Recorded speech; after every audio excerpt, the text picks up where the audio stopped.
The Man from Ironbark Banjo Paterson Andrew Barton. It was the man from Ironbark who struck the Sydney town. He wandered over street and park, he wandered up and down.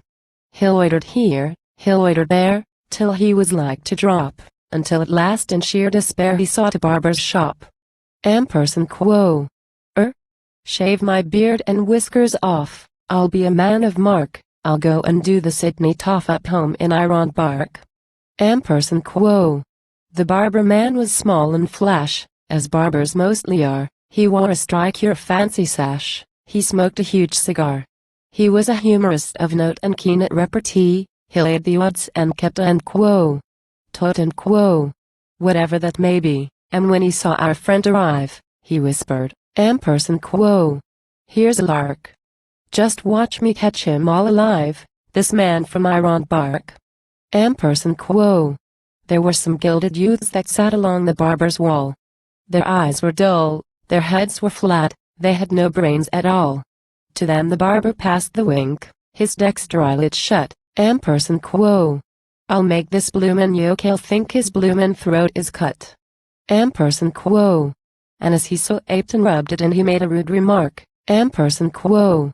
I suppose the flats is pretty green up there in Ironbark. Person Quo. A grunt was all the reply he got.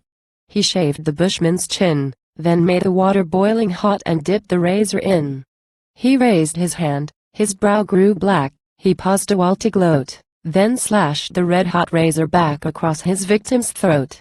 Upon the newly shaven skin it made a livid mark, no doubt it fairly took him in, the man from Ironbark.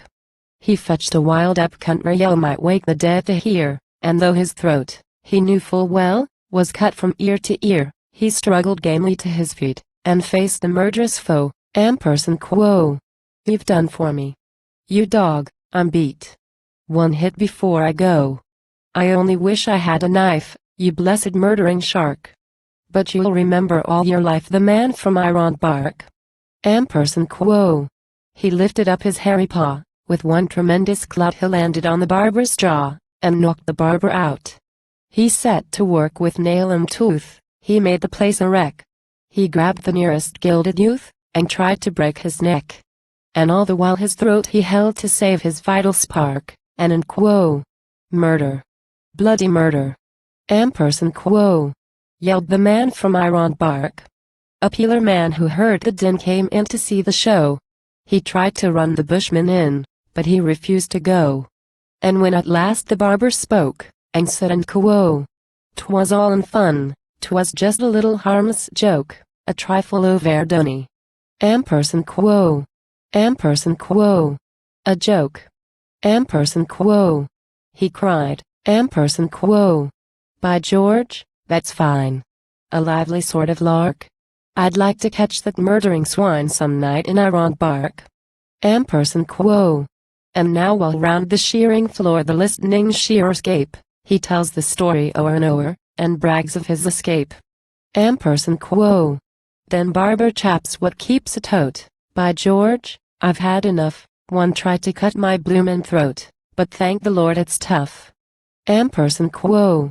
And whether he's believed or no, there's one thing to remark, that flowing beards are all the go way up in Ironbark.